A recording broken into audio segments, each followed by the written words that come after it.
이렇게 전화 걸어서 대통령한테 찬양을 하고 이게 사실 제정신이에요, 이게? 아니, 그래서 반기문 사무총장에 대해서 그런 얘기가 나오는 거예요. 반기문 씨가 어떻게 유엔 사무총장이 됐게요? 노무현 대통령이 앞장서서. 아니, 그것도 있지만. 일본의 찬성. 네, 그때가 아시아 TO 때예요. 네. 아시아에서 유엔 사무총장이 나오는 차례였다고요. 근데 일본이 왜 유엔 사무총장을 배출을 못하게 해요? 역사 문제 때문이에요. 네. 자기들의 전쟁 범죄에 대해서 제대로 사죄하지 않고 예. 반성하지 않고 계속 군사 대국화의 길을 걷고 있기 때문에 이거에 대한 국제사회 여론이 너무 나빠서 예. 일본 사람은 유엔 사무총장이 될 수가 없는 거예요. 그렇습니다. 그렇다고 해서 중국시키겠어요, 미국에서? 그러니까 그리고 유엔 사무총장에다가 또 유엔 상임이사국 그러니까요. 그거 들어가는 것도 그 걸림돌 중에 하나가 자기 역사적 그럼요. 근데 아니, 그렇게 해서 때문에. 자기가 그 덕분에 물론 이제 그 당시 대통령이나 총리나 이런 사람들이 다니면서 표도 모으고 이렇게 해서 유엔 사무총장 됐는데 자기가 유엔 사무총장이 한국인으로서 될 수 있었던 이유가 일본의 전쟁 범죄에 대한 반성을 하지 않는 잘못된 태도 네. 때문에 네. 한국 사람으로서 유엔 사무총장이 됐는데 이 문제를 이렇게 처리하는 걸 이렇게 전화 걸어서 대통령한테 찬양을 하고 이게 사실 제정신이에요, 이게? 글쎄 제정신인 사람이 몇 사람이나 될지 모르겠습니다만은. 진짜 열받네. 네. 재밌는 발언이 지금 반기문 유엔 사무총장의 논평이에요. 노 대표님 이거 보셨죠? 네. 뭐라고 했어요? 그 뭐 미국하고 똑같은 얘기를 한 거죠. 네. 반기문 양국이 이번에 24년간 어려운 현안으로 돼 있었던 위안부 문제 합의에 이런 것을 축하한다고 했어요. 우리 국민은 화가 나가지고 뚜껑이 열리고 있는데 본인은 국민들 뚜껑 열린 걸 축하한다. 이제 이렇게 있고 특히 박 대통령께서 비전을 갖고 올바른 용단을 내는 데 대해 역사가 높게 평가할 것으로 생각한다. 그러니까 자신은 이제 이런 발언에 대해서 청와대가 높게 평가할 것을 기대한 거죠.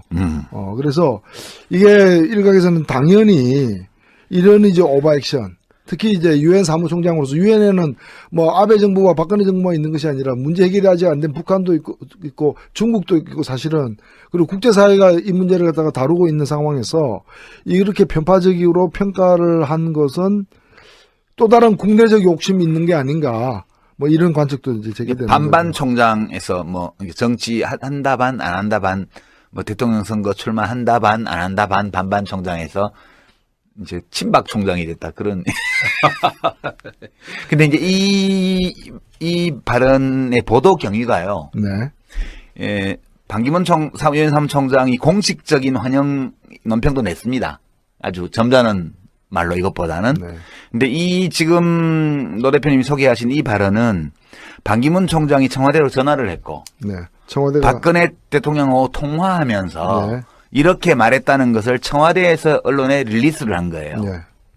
네. 재밌죠? 예, 이게 사실은 지금 청와대가 이 자신들도 예상은 했지만 자신들도 이것이 굉장히 전국을 돌파하는 공세적 카드로서 쓴 게 아니라 안 할 수 없는 하면은 국민들이 욕듣는 게 뻔한데 안 할 수 없어서 미국의 요구에 그 강요에 이렇게 무릎을 꿇은 면이 큰데 그래도 생각했던 것보다 국민들 여론이 너무 나쁘니까 청와대 홍보수석에서 시급하게 이제 상황 관리에 들어갔다는 보도도 있었는데 저는 그런 일환이 아닌가. 그러니까 당연히 전화 통화를 하고 나서 이렇게 언론에 배포를 한다는 것을 반 총장한테 얘기했겠죠. 의전상 국가원수 예우기 때문에 유엔 사무총장은 대한민국 국가원수하고 유엔 사무총장이 통화를 했고 이 통화 내용을 청와대에서 언론에 배포할 때는 의전상 당연히 예. 반 총장 쪽에 동의를 받아서 릴리스를 했다고 봐야겠죠. 네, 그거는 물론인데요.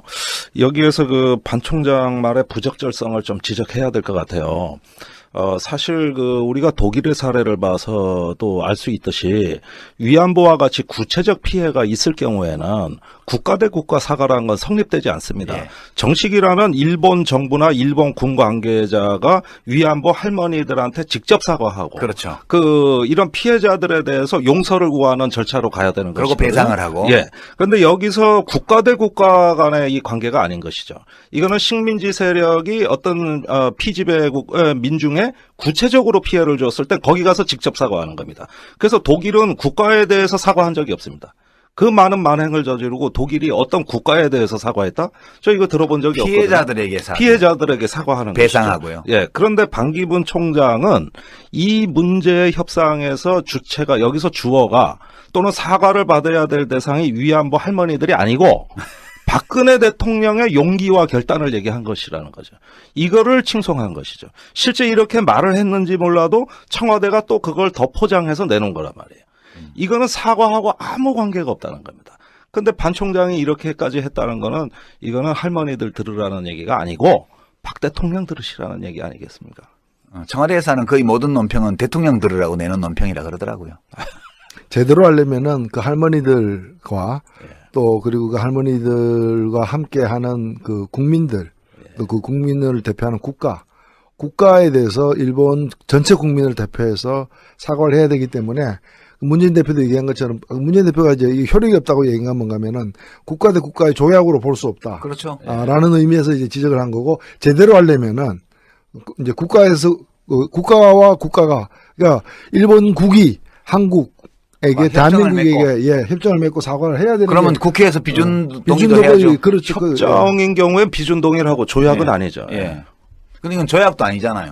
그럼 외교부에서 그러니까 아무것도 아닌 일종의 아니잖아요. 신사협정. 예. 예, 일종의 어떤 신사적으로 서로 약조를 맺은 그러니까 것이고. 이제 일본 총리하고 한국 대통령하고 그것도 이제 일반적인 총리가 아니고 아베 총리하고 아베 신조 총리하고 박근혜 대통령이 이렇게 하기로 합의한 거죠. 사실은. 그렇습니다. 네. 그래서 그냥 이걸 기정사실화 하려고 하는 거죠. 다음 정부를 기속하나요, 이게?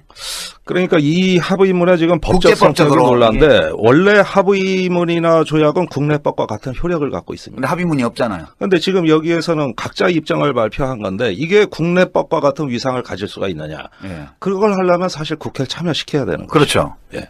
저는 이 시점에서 유엔 총회에 가서 반기문 씨하고 그 모습을 연출한 거는 지금 타이밍에 이것을 보여줘야 된다는 필요성 때문에 박근혜 대통령이 그렇게 했다고 보는 거고요.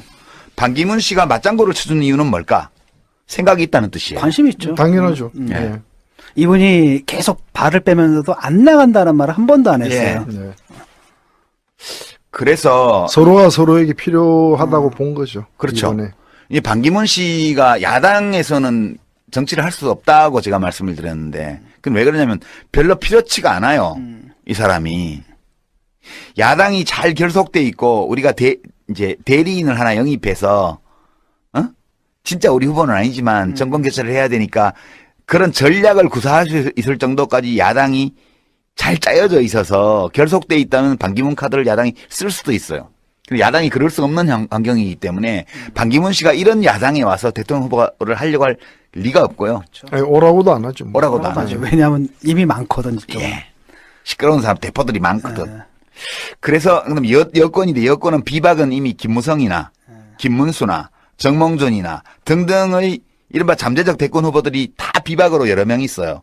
그 비박들은 반기문 씨가 온다 그러면 이 사람이 경선을 할 리는 없기 때문에 자기들이 다 죽어야 돼요. 반기문이 오면. 그렇기 때문에 반기문을 기획할 리가 없다는 거예요. 유일하게 반기문을 잡을 필요성이 있고 잡을 능력이 있는 데가 친박이라고요. 박근혜 대통령. 그래서 이번에 양자 간의 이해관계가 맞아떨어졌고 반기문 씨는 대선에 출마할 의사를 가지고 있다. 저는 그렇게 판단을 했습니다. 근데 실제 출마할까요? 어떻게 가봐야 보세요? 하는 거죠. 가봐야 알죠. 그것도. 왜냐하면 지금 그 얘기는 누구나 하지. 아니, 그러니까 성완종 씨 사건 있을 때 그때 그 이미 동생, 또 반기문 씨 동생. 그렇죠. 반기문 씨 동생 문제 나왔을 때 이미 그때 물 건너간 게 아니냐 이런 얘기도 슬쩍 우리가 나왔었거든요. 약간 금이 같다고 그랬죠. 예, 약간 금이 같죠. 같다고 얘기를 근데 했죠. 그건 저 뒤지면 또 뭐가 나올지 또 모르는 거란 말이죠. 예. 그리고 또 그 새누리당 내에서의 역관계도 그렇게 복잡하지는 단순하지는 않을 것 같아요. 이분이 뭐 당에 있었던 분들은 아니고 외부에 있는 분 지금 들여오는 거잖아요. 옹립하는 거잖아요. 당내에서의 어떤 그 지지 세력이라든지 이런 것들 물론 친박이 밀어준다고는 하나 사실 친박 전체가 새누리당에서는 이렇게 다수파도 아니거니와 그런 측면 또 있죠. 그래서 쉽지는 않을 거다. 노 대표님 생각에는 어떤 경우에 반기문 씨가 실제 출마할 수 있을 것 같아요? 제가 볼 때는 뭐 이제 예를 들면 김무성 대표 같은 경우에도 그 지금 지지율 1위인 것은 현직 대표기 때문에 그렇죠. 그래요. 예. 만일에 총선에 패배하고 이렇게 대표직에서 물러나고 이런 식으로 되면 대선 후보로서의 지위도 굉장히 이렇게 강등이 될 거라고요. 반기문 총장 같은 경우에도 보면 좀 신기한 게 그 사람 정치 철학을 아는 국민은 아무도 없어요. 예. 아무도 없습니다. 본인도 아는지는 잘 모르겠는데. 정치 철학이 있는지 없는지도 몰라요. 예, 그러니까. 그런데도 불구하고 높은 지지율이 나오는 것은 대선 후보로서의 어떤 검증의 결과라기보다는 현재 있는 사람들이 마음에 안 들고 그리고 뭔가 이렇게 좀 신성하고 깨끗하고 높은 또 명예로운 자리에 있기 때문에 이제 그 후광의 측면도 많기 때문에 막상 그 유엔 사무총장을 임기를 끝내고 이제 정치 현실로 이렇게 돌아오게 되면은 그때 평가는 사뭇 달라질 가능성도 꽤 있다고 봅니다. 예. 저는 그렇기 때문에 아직 뭐 시간이 남았기 때문에 더 두고 봐야 한다는 뜻만이 아니라 실제로 현실적인 어떤 진짜 후보 레알 후보가 될 때의 평가는 그렇죠. 완전히 달라지는 지금은 이제 아우라를 뒤집어 쓰고 있는 상태죠. 있고 현실을. 그런 상태에서 거품이 꺼진 뒤에도 본인이 그런 상태에서라도 자신이 또 모든 걸 다 걸고 후보가 되려고 할 것인가도 의문이고. 자, 이제 한 10년 전으로 가면, 서울시장 국무총리를 지냈던 고건 현상이 있었죠. 네. 고건 씨의 지지율과 이 반기문 씨의 지지율이 비슷한 수준이에요. 그냥 개인인데 쭉 늘어놓고 여야 후보들과 이제 예비 후보들과 같이 조사를 하면 많이 나오는 조사는 30%대 나오고 적게 나오면 20%대 나오고 그 수준이란 말이에요. 근데 결국은 이제 이 김무성 씨가 이렇게 대통령한테 무시당하는 거는 개인 지지가 아니어서 그래요. 노 대표님 말씀하신 것처럼 김무성 대표의 대선 후보 지지율은 여당의 대표라는 데서 나오는 게 압도적이에요. 개인적으로 그 개인이 가지고 있는 정치적 자산이 아니에요. 거기에 비하면 반기문 씨의 지지율은 이유가 어떻든 합리적이든 아니든 그 개인의 거거든요. 그렇죠. 그래서 대선 후보로서는 훨씬 더 반기문 씨가 강력해요. 그 김무성 씨보다는. 김무성 대표는 이러한 개인의 정치적 자산을 개인적으로 내 거라고 말할 수 있는 정치적 자산이 없기 때문에 박근혜 대통령한테 무시를 당하는 거거든. 청와대 수석 취급도 제대로 못 받잖아요. 그래서 저는 반기문 씨가 대선에 출마한다면 두 경우 중에 하나일 거라고 봐요. 하나는 새누리당 대선 후보들이 모두 다 아웃돼 버려가지고 어떤 이유에 의해서건 새누리당이 통째로 반기문 씨를 영입해서 친박친이 가릴 거 없이 전부 다 해서 어서 오십시오. 저희는 다 경선을 포기하고 그냥 옹립하겠습니다. 그러니까 내년에 총선에서 지는 거야 새누리당이.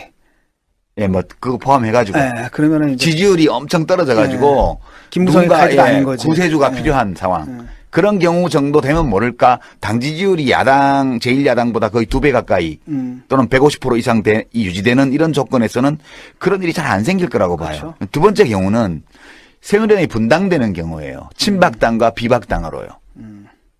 이 경우에 친박당은 반기문 씨가 그냥 와서 대통령 후보가 되는 게 식은 죽 먹기입니다. 이거. 그렇죠. 그러니까 현실적으로는 이 새누리당이 분당될 가능성이 얼마나 있는지 이제 계량할 수가 없지만 실제로 분당이 된다면 반기문 씨는 그냥 친박당에 박근혜 당에 그냥 후보로 얹혀오는 거예요. 그냥 이거는. 여기는 경선이 필요 없습니다.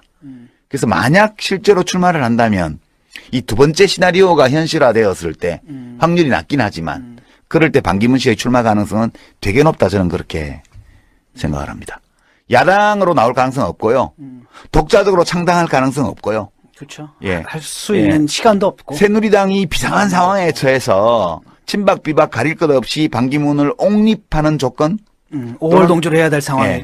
또는 친박 비박으로 당이 분당되어서 경선 없는 친박당의 후보로서 나갈 경우 이 두 경우를 제외하고는 반기문 씨가 대선에 나올 가능성은 없다고 봐요. 저는. 쉽지 않네. 쉽지가 않아요.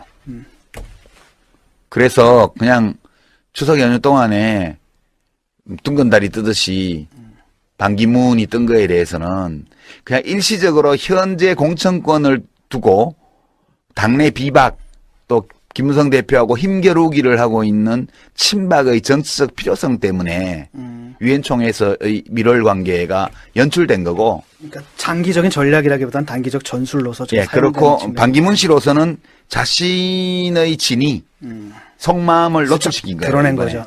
나 경우에 따라서는 나 관심 있어 이거죠. 할 수도 있어. 나 관심 가지고 있어. 예.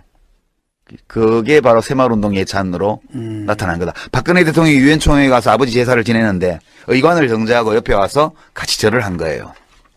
이 강력한 사인이 친박 유권자들에게 갔고 이렇게 해서 반기문 씨의 지지율은 좀 더 공고해지리라고 봐요. 당분간. 친박 후보로서의 어떤 이미지 이런 것들이 좀 강화됐기 때문에요. 이게 그 제가 본 추석 연휴 동안에 벌어진 반기문 현상. 이렇게 전화 걸어서 대통령한테 찬양을 하고 이게 사실 제정신이에요, 이게? 아니, 그래서 반기문 사무총장에 대해서 그런 얘기가 나오는 거예요. 반기문 씨가 어떻게 유엔 사무총장이 됐게요? 노무현 대통령이 앞장서서. 아니, 그것도 있지만. 일본의 찬성. 예, 그때가 아시아 TO 때예요. 네. 아시아에서 유엔 사무총장이 나오는 차례였다고요. 근데 일본이 왜 유엔 사무총장을 배출을 못하게 해요? 역사 문제 때문이에요. 네.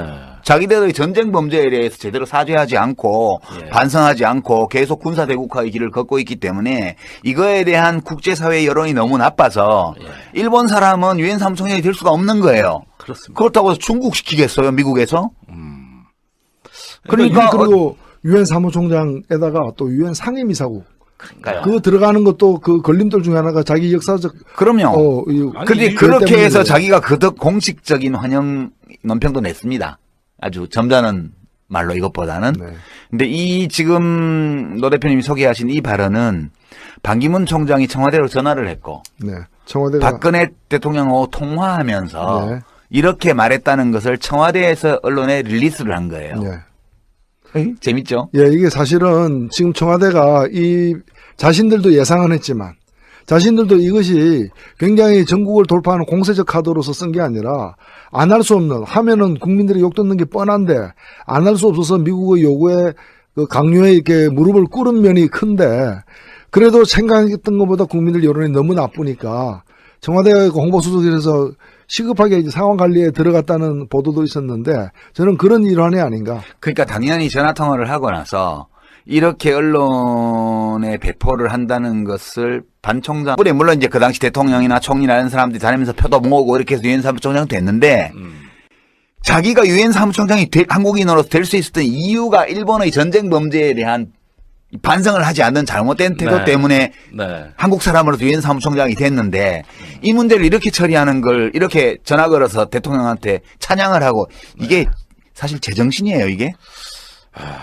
글쎄 제정신의 사람이 몇 사람이나 될지 모르겠습니다만은. 진짜 열받네. 네. 재밌는 발언이 지금 반기문 유엔 사무총장의 논평이에요. 노 대표님 이거 보셨죠? 네. 뭐라고 했어요?